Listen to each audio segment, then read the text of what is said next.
नमो सिद्धाणं नमो आयर्याणं नमो उवज्झायाणं नमो लोये सौवसाहुणं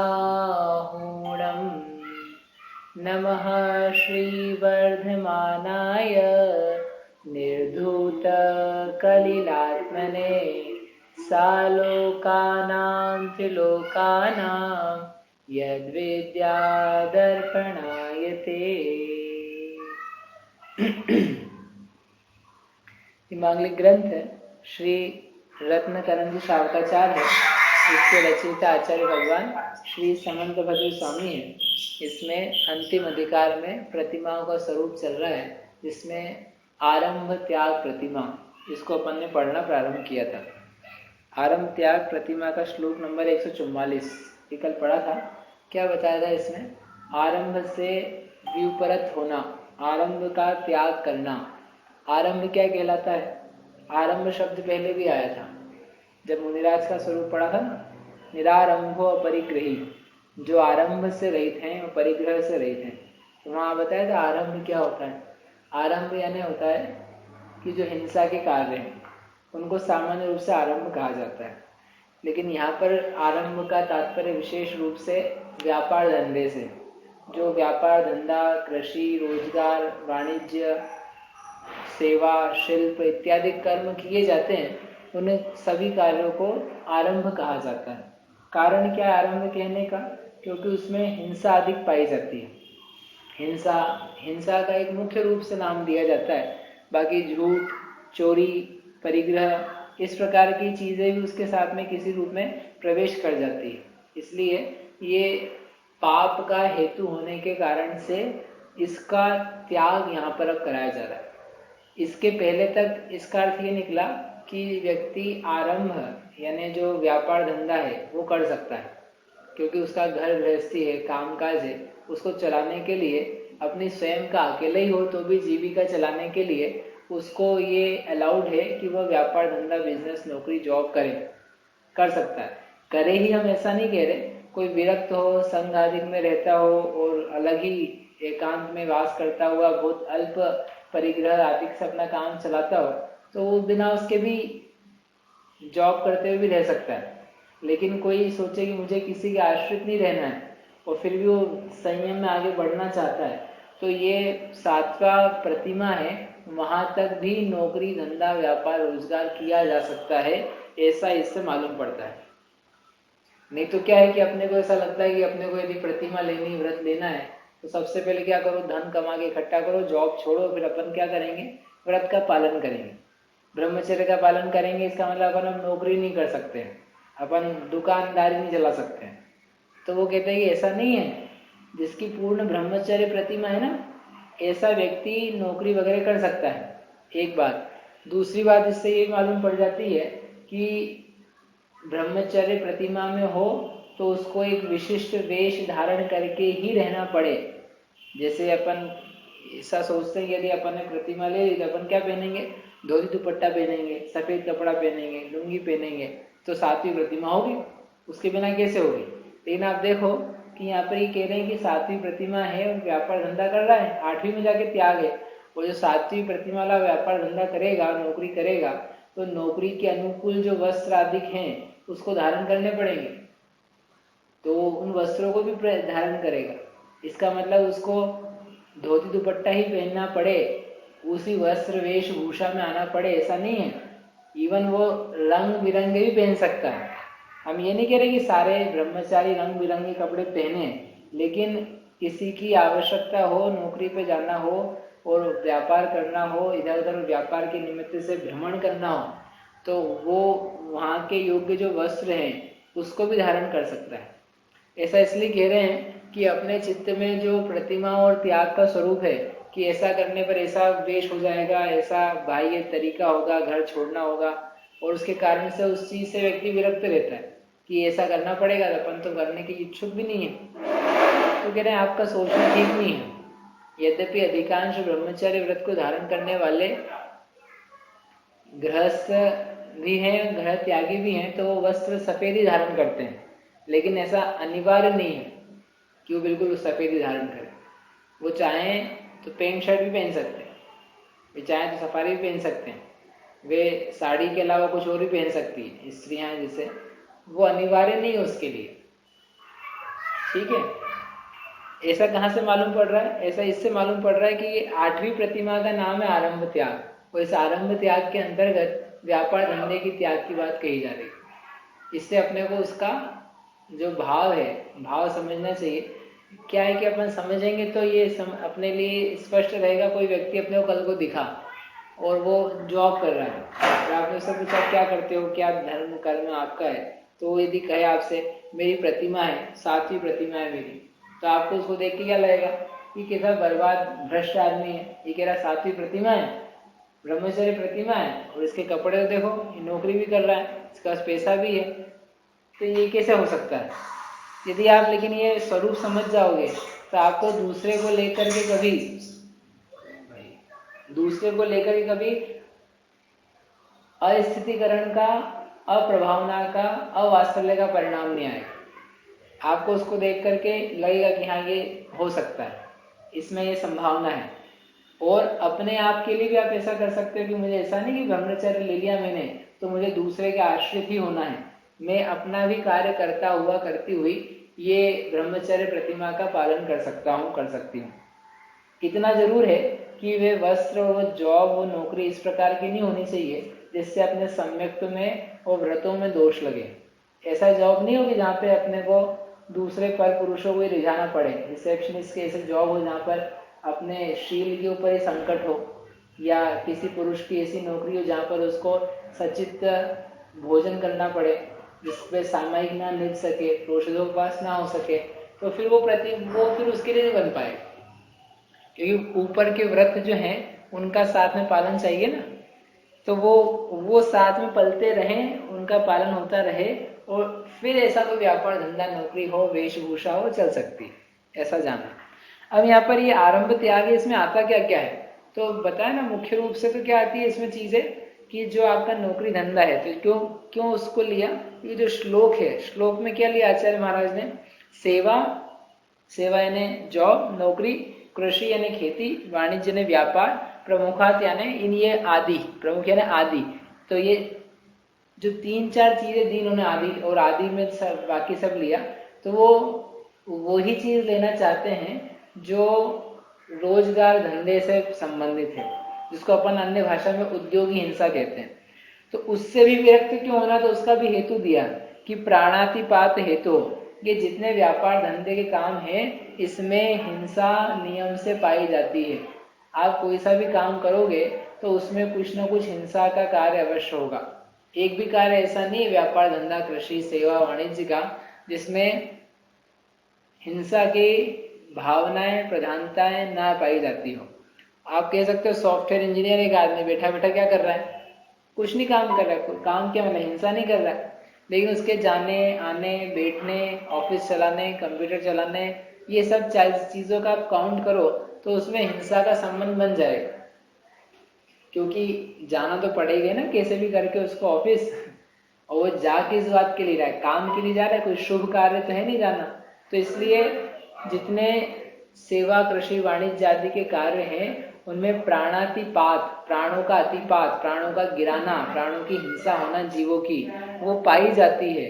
इसलिए उससे ये जीव अब अपने परिणामों को निर्मल करता हुआ विशुद्ध होता जाता है। आई बात ख्याल में? आवश्यकता भी नहीं महसूस कर रहा है कि जब मैंने अब ब्रह्मचर्य प्रतिमा भी ग्रहण कर ली थी तो अब कोई गृहस्थी संबंधी कार्य बचा नहीं है, और गृहस्थी के जो कर्तव्य थे वो भी पूरे कर दिए हैं। इसलिए तत्संबंधी विकल्प जो हैं वो भी इसके छूटते जा रहे हैं, और जो घर में रहते हुए इसको अभी कर्तव्य निभाने भी हैं उसके लायक इसको साधन दिख रहे हैं कि इन साधनों से मेरा काम बन जाएगा, इसलिए अब मुझे और अधिक व्यापार, सेवा, कृषि आदि करने की आवश्यकता नहीं है। इतना ध्यान रखना कि यहाँ पर जो स्थिति है उसमें ये सोच करके, विचार करके अपन ने प्रतिमा ली है कि मेरे पास जितनी धन संपत्ति है उससे मेरा और मेरे आश्रित जो लोग हैं जिनका मेरे ऊपर कर्तव्य है उनका निर्वाह हो जाएगा। ये ऐसा नहीं कर सकता है व्यक्ति कि घर में कुछ भी नहीं है और घर में आश्रित इसके बच्चे बेटे माता पिता सब हैं और ये कहे कि मेरे तो आरंभ त्याग प्रतिमा है, मेरे को तो अब पैसा कमाना बंद कर देना है। तो वो कहते हैं कि ऐसा नहीं चलेगा, क्योंकि यदि आप घर में रह रहे हो तो आपका घर के प्रति कर्तव्य है। हाँ, यही व्यक्ति यदि निर्ग्रंथ बन रहा है सीधे, तो निर्ग्रंथता में फिर आप इसको नहीं रोक पाओगे कि भाई तेरा काम काज निपटा, तू माता पिता को संभाल, पत्नी बच्चे को संभाल, तेरी आवश्यकता है, महापरिणम नहीं रोकेंगे। लेकिन यदि आप घर में ही हो, घर के प्रति राग है जिसके कारण से आप जा नहीं रहे हो, तो उस अवस्था में फिर आरंभ से विरत नहीं हो सकता है, व्यापार धंधे का त्याग नहीं कर सकता है, क्योंकि त्याग करेगा तो इसका भरण पोषण कैसे होगा। तो आप कह सकते हो कोई समाज के लोग करेंगे, तो समाज के आश्रित होना ये नहीं लिखा है कि आप समाज को लेकर के अपना काम धंधा छोड़ दो। इसलिए आपका जो कार्य है वो कार्य यदि चल रहा है तो उसको चलाना आवश्यक है। और यदि आपके आश्रित कोई नहीं, आप अकेले ही हो, तो आप गृह त्यागी हो सकते हो। गृहवासी भी होते हुए किसी अन्य के आश्रय हो तो वो आपके अकेले के लिए कदाचित फिर भी चल सकता है, लेकिन बाकी सबके लिए कैसे चलेगा। इसलिए श्रावक के लिए उपदेश है कि उसके पास इतना धन होना चाहिए, उसके पास इतना साधन होना चाहिए कि वो अपना जो उसकी जीविका है, लिविंग है, वो उसको बराबर से कर सके, बिना किसी की पराधीनता के, बिना किसी से याचना किए उसका जीवन चल सके। इस प्रकार का श्रावक का एक सामान्य पद होना चाहिए। जहाँ याचना करने में श्रावक लग गया तो उसका धर्म कर्म समझ लेना छूट गया, क्योंकि उसमें जो दीनता आ जाएगी ना, उस दीनता के कारण से वो स्पष्ट धर्म साधन नहीं कर सकता। इसलिए मुनिराज, ये रत्नाकरण श्रावकाचार्य की टीका में सदाशिवदास जी ने लिखा है, मुनिराज के पास कोड़ी हो, मतलब एक पैसा भी हो, तो मुनिराज कोड़ी के नहीं है, फिर उनका कोई मूल्य नहीं, परिग्रहधारी हो गए।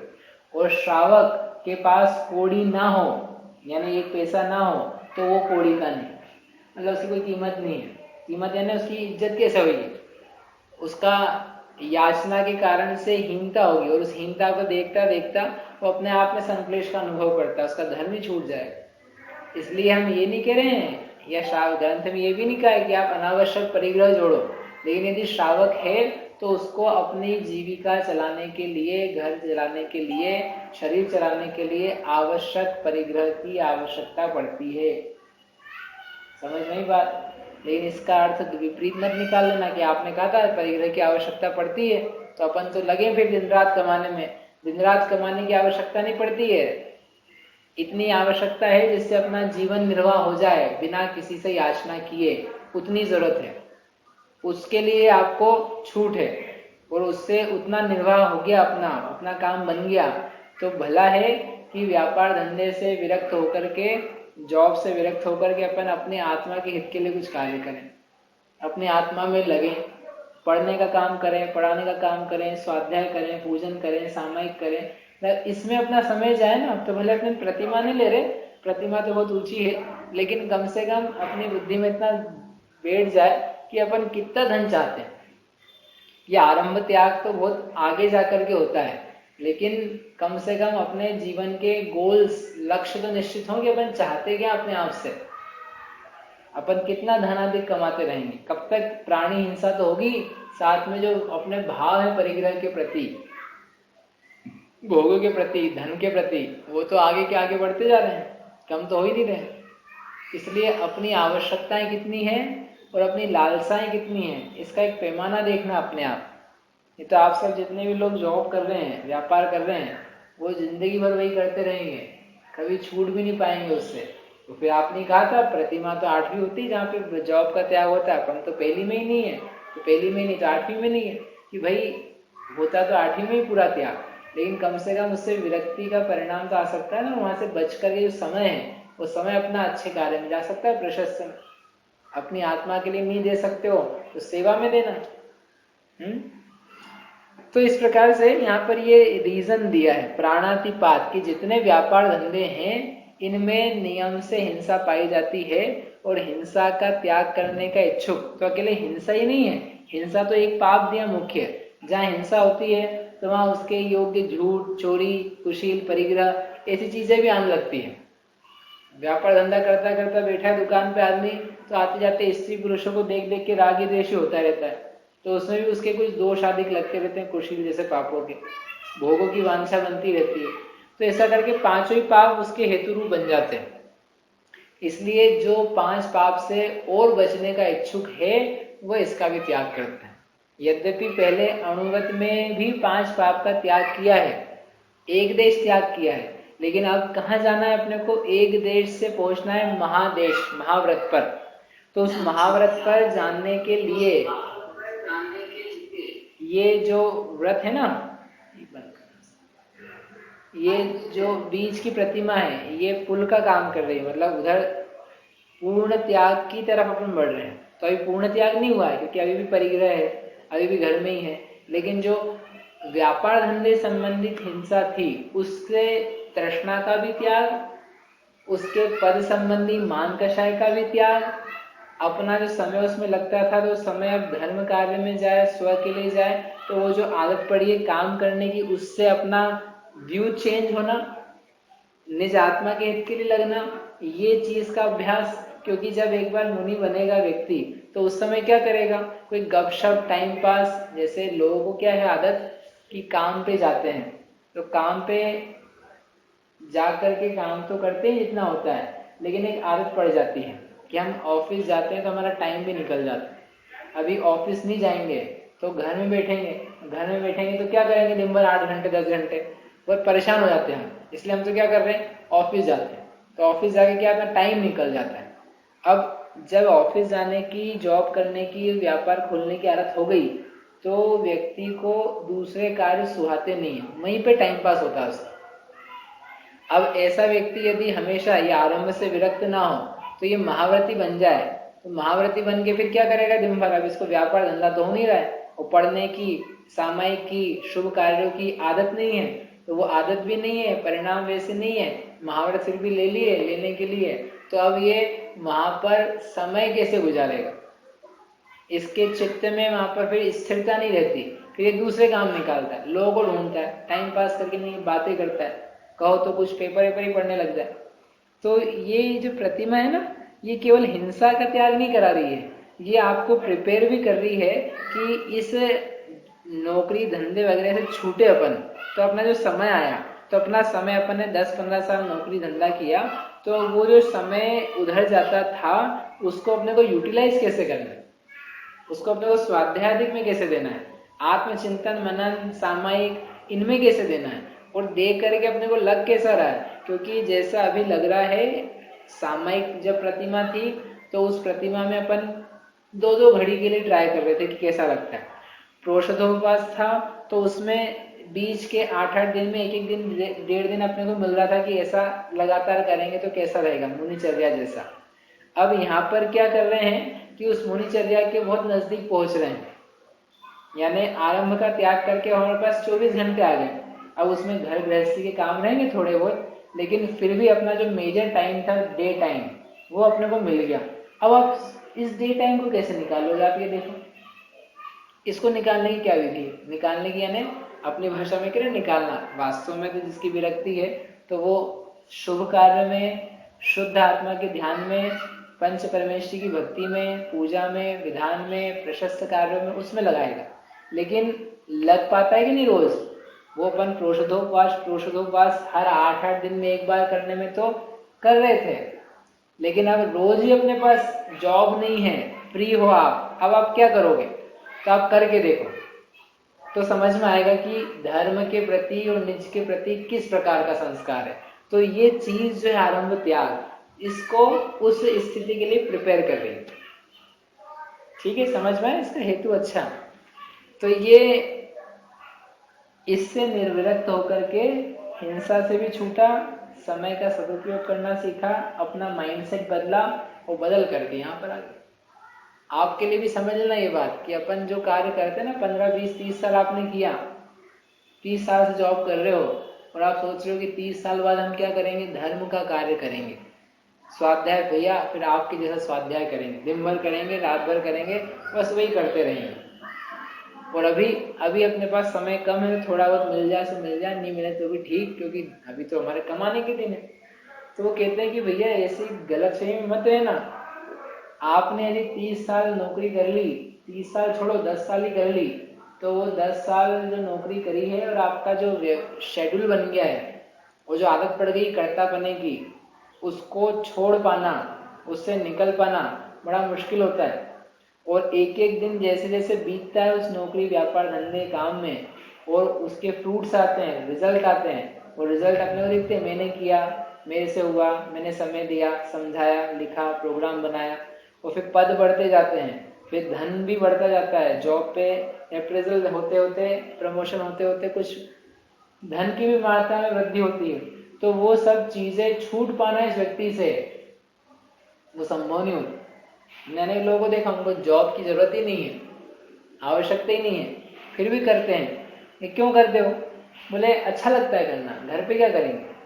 मतलब पुरुष भी ऐसे हैं, स्त्रियां भी हैं कि जिनको आवश्यकता नहीं है, कि आप थोड़ा दूसरा काम भी कर सकते हो, आत्महित का आप तो समझते हो। बोले समझते तो है, लेकिन अच्छा लगता है जॉब में अच्छा लगता है। क्या अच्छा लगता है? बस अच्छा लगता है, मट्टा समय गुजर जाता है 8-10 घंटे। मतलब व्यक्ति के पास वो समय नहीं है, और जब समय है तो उसको अपन किल करना चाहता है, पास करना चाहता है। तो अच्छे समझ लेना अपनी स्थिति को, कि अपन कब तक करें, कैसे करें, कितनी देर करें।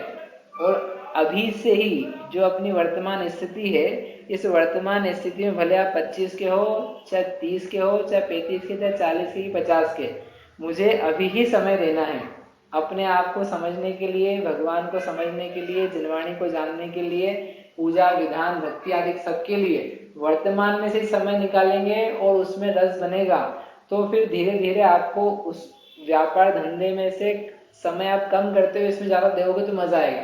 आप सोचो 60 होंगे और होते से अपन फिर धर्म में लग जाएंगे, बिल्कुल असंभव बात है। कोई इक्का दुक्का कोई कर ले अलग बात है, लेकिन जो एक बन गया ना शेड्यूल, जो आपका शरीर का दिमाग का भाव बन गया है, उससे उठ पाना, चेंज हो पाना बड़ा मुश्किल होता है। आपको बताया था पहले एक बार, कुंभोज बाहुबली जाते हम, तो वहां पर एक दुकान है, रेगुलर जनरल स्टोर टाइप का। तो वहाँ पर एक अच्छा, मतलब जेनी की है, तो वो पहचान है उससे, जब भी जाते तो सामान वगैरह लेते। तो बात कर रहे थे उससे एक बार कि आपके पिताजी नहीं दिख रहे। पिताजी वृद्ध थे, पिताजी दिख नहीं रहे, कहाँ गए? बोले गाँव गए हैं। उनके अब आए नहीं? बोले हाँ गाँव में ही रहते हैं। उनके अच्छा, आप शांति से, उन्होंने बहुत काम किया, दुकान चलाई, तब उनको आराम से वो रहने के लिए वहाँ गए होंगे। कहाँ पर? गाँव में। बोले नहीं नहीं, गांव में तो वो गए हैं, लेकिन गांव में उन्होंने क्या किया है, नौकरी नहीं, दुकान खोली है। क्या है? दुकान? बोले हाँ, आइसक्रीम की दुकान खोली उन्होंने। ये क्यों खोली? आपके घर में कमी, आपके दुकान से पैसा नहीं मिलता है क्या पूरा? बोले नहीं, कमी तो कुछ भी नहीं, घर में सब सुविधाएं हैं, काम करने की कोई जरूरत नहीं है। या फिर क्यों कर रहे हैं? बोले वो क्या करें, ये क्यों, क्या क्या करें, यहाँ तो बाहुबली में रहे हैं, इतना देखा भी है। और फिर बोले लेकिन बैठे तो दिन भर दुकान पे ही हैं। बोले उनका दिन नहीं कटता है, उनका समय नहीं गुजरता है, तो उनको जरूरत नहीं है।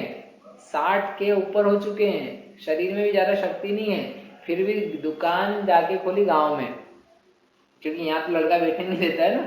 तो उन्होंने एक नई दुकान खोली, कितनी उम्र में? 60-65 की उम्र में। अब बताओ 60-65 की उम्र में दुकान खोल रहा आदमी, ये कैसी स्थिति है? मतलब ये एक व्यक्ति की नहीं है, लोग 60 की साल में रिटायरमेंट ले रहे हैं, वीआरएस भी ले रहे हैं कोई लोग, और जल्दी ले लेके धन आदि इकट्ठा कर लिया उससे, और उसके बाद में फिर से नया नौकरी ढूंढ रहे हैं, नया कुछ कंसल्टिंग का काम, कुछ टैक्स भरने का काम। ऐसे बहुत सारे लोग हम जानते कि 60 हो गए कंप्लीट पूरा, फिर भी काम ढूंढ रहा है व्यक्ति। इसलिए नहीं कि जरूरत है उसको, इसलिए नहीं कि उसके पास पैसा नहीं है, घर में खाने की या रहने की कमी है, फिर भी काम ही काम कर। क्यों? क्योंकि आदत पड़ चुकी है, वो मरते दम तक काम करना चाहता है। बड़ा आश्चर्य है, उस धन का भी कुछ नहीं कर पाओगे जो आएगा, और जो समय बीता मनुष्य भोग का, तो उसको तुम्हें दिमाग में नहीं आ रहा कि क्या, किसके लिए क्या दे रहे हो। रत्न बेच करके भस्म खरीद रहे हो। अरे धर्म नहीं पढ़ सकते हो तुम, तो सेवा करो, जिनालय की सेवा करो, गुरुओं की सेवा करो, शास्त्र की सेवा करो, बहुत सारे काम है, उनकी सेवा करो। मतलब अपना समय जो है अपन पता नहीं किस में देते चले जाते। ये यहाँ जो दिए ना ये चीज, ये बहुत अच्छी है कि दिया 8वीं में है, लेकिन आप तैयार होने के लिए कितना मेहनत चाहिए उसको। इसलिए अपने ना जीवन को देख लेना भैया कि क्या करना चाहते हैं अपन। जिंदगी भर अपने को काम करके और काम की बुद्धि बनानी है कि अपने को कुछ और भी करना है। लोग कहते हैं कि अब हम जॉब नहीं करेंगे तो अपन बड़े कैसे बनेंगे, ऊंचे कैसे बनेंगे। कि तुम ये सोचना कि ऊंचा कितना बनना है, कहाँ तक पहुंचोगे, और ऊंचा बन भी जाओगे तो उस ऊंचाई के साथ कहाँ जाओगे। मतलब ये नहीं कि कुछ आप काम नहीं करो, अच्छी रूप से पैसा नहीं प्राप्त करो, ऐसा हमारा कोई अभिप्राय नहीं है। लेकिन अपन एक थोड़ा मोह से हट करके विचार करें, वस्तु स्वरूप का विचार करें कि इन जगत की मान प्रतिष्ठाओं में, सम्मान में जो प्राप्त करने की इच्छाएं हैं, पद को प्राप्त करने की इच्छाएं है, उसको अपन ने भवों में कब प्राप्त नहीं किया, और वो प्राप्त करते करते अपना क्या हो जाएगा। बिल गेट्स मर के जाएगा यहाँ से, तो वो जहाँ भी जाएगा तो यहाँ की चीज़ उसके लिए क्या काम आएगी। यदि यहाँ पर रहते हुए कुछ सदुपयोग नहीं कर पाया अपने आत्मा का, इस समय का, तो अपन ने अपने लिए क्या हित की बात उठाई। दुनिया मेरा नाम याद रखेगी, तेरे को खुद को तेरा नाम याद नहीं रहेगा, दुनिया की क्या याद करता है। बिल गेट्स मर के जहाँ जाएगा उसे याद रहेगा मेरा नाम बिल गेट्स था। न स्टीव जॉब्स को याद है, न किसी खिलाड़ी को याद है। इसलिए अपन इस लोक में लोगों को कुछ करके दिखाएं, ये जो भावना है बहुत मोह रूप है। अज्ञानियों को कहा जा सकता है कि हाँ तुम करो, तुम्हारे लिए वो कुछ नहीं है, जो जेनी हो तो जेनी IAS IPS बनो तो तुम्हारा अच्छा काम होगा। लेकिन जो थोड़े समझते हैं वे तो विचार करें एक बार कि हम इससे प्राप्त क्या कर लेंगे। आप बनो IAS IPS, उसमें भी कोई दिक्कत नहीं, लेकिन कम से कम स्पष्ट तो रहे हम चाहते क्या है अपने आप से, इस भाव से। ठीक है। अब यहाँ कोई कहता है कि एक बात बताओ, ये ठीक है आरंभ त्याग,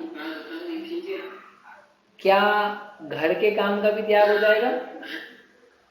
जो ये व्यक्ति ने प्रतिमा ली तो फिर क्या वह घर में झाड़ू निकालना, भोजन बनाना, कपड़े धोना, ये भी तो आरंभ कहलाता है।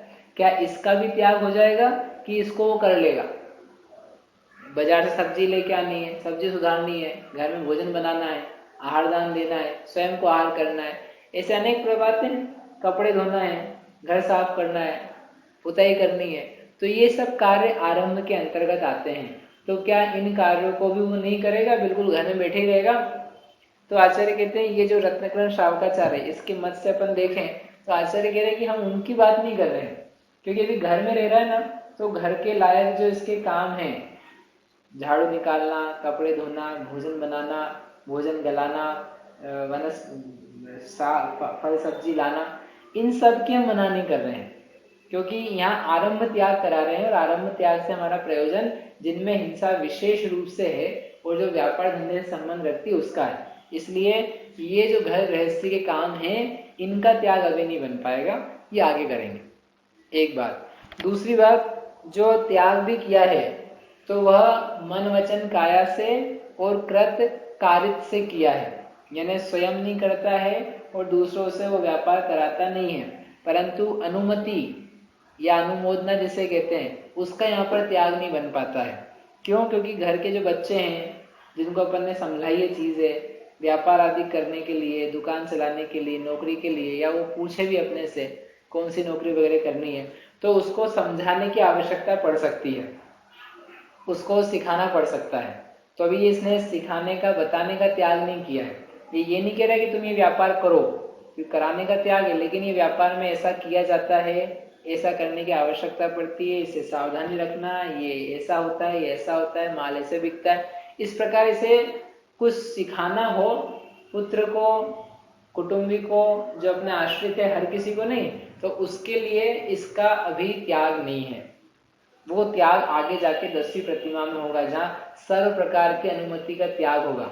लेकिन यहाँ पर अनुमति त्याग नहीं है, इसलिए कृत से और कारित से तो त्याग है, लेकिन अनुमति से अनुमोदना से त्याग यहाँ पर नहीं होता है, इतना यहाँ पर जानना।